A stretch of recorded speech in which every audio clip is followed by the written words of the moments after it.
kur relatua nuk u cituar, pra u cituar vetëm në 28-49 i rregulluar, pa kërkesa për procedurë të përshpejtuar, sipas kërkesës 1.5 është bazuar në nenin 83.2 të Kushtetutës. Pra vetë iniciuesit e këtij procesi ka njohur parimin që rregulloria është e barazleshme me ligjin në proces ligjvënës dhe për këtë arsye, sipas rregullit posaçëm, me firmë të 1/5 së deputetëve, bazuar në nenin 83.2 të Kushtetutës, tonë 1/5, pra jo vetëm në rregullore, po dhe në Kushtetutën e Republikës së Shqipërisë, kanë propozuar shqyrtime dhe procedurë të përshpejtuar, por kanë injoruar detyrimin që ka kjo dispozitë kushtetuese që nuk mund të miratosh një akt pa kaluar një javë nga fillimi i shqyrtimit.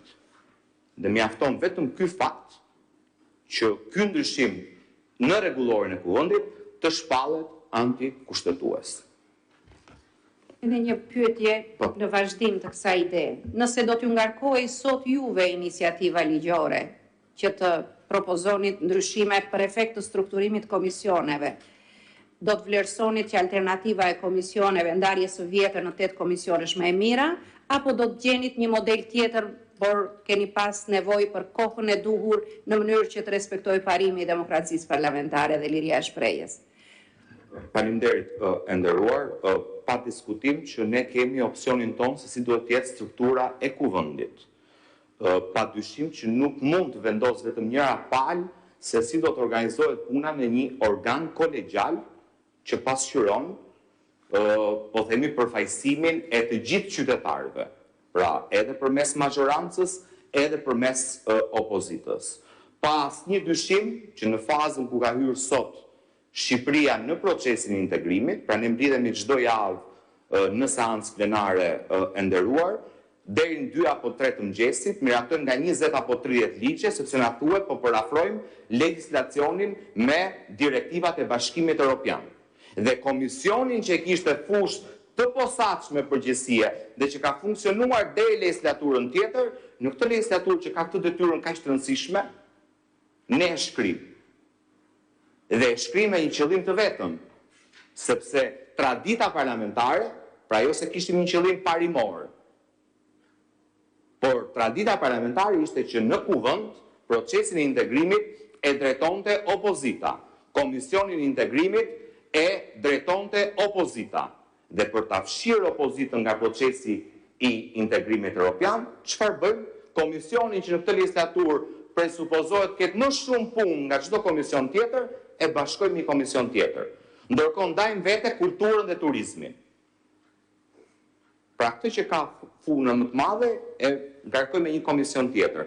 Ndërsa këtë që nuk ka, apo do të ketë të njëjtën punë që ka patur e legislaturën e shkuar, e ndajmë në 3 copa.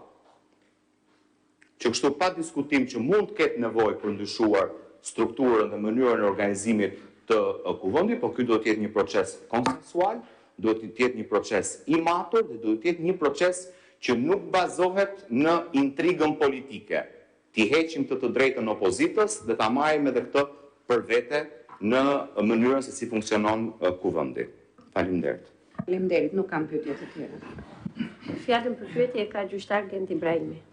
Faleminderit, zonja kryetare. Dolën në fakt përgjigjet e pyetjes që unë kisha, thjesht një saktësim nga zoti Bardhi në rast se është mundur, sepse pyetja ime kishte të bënte gjithmonë me aspektet thelbësore. Natyrisht kërkesa juaj është kryesisht e natyrës procedurale, kjo është e natyrshme, po të paktën për mua janë të qarta kërkimet tuaja në atë drejtim, kështu që çka mbetet për mua për të sqaruar është ka të bëjë me efektet e këtij ristrukturimi në të drejtat e pakicës parlamentare për të bërë opozitë. Ju përmendët një rast që mua më duk sigurisht e përgjigje ndaj kësaj pyetje. Ju thatë që de facto është zvogëluar aftësia e opozitës për të drejtuar, për të marrë pjesë në procesin e integrimit të Bashkimit Evropian. Keni ndonjë pasojë tjetër thelbësore të kësaj natyre që vjen si pasojë e ristrukturimit? Spari i nderuar gjyqtar, falenderoj për pyetjen. Unë e thash, procesi i integrimit ka pas një traditë parlamentare dhe për shkak se në proces përfshihet Këshilli i Ministrave, kryesisht Këshilli i Ministrave dhe kuvendi, ka patur një ndarje që nga viti 2004 bazuar dhe në modelet e vendeve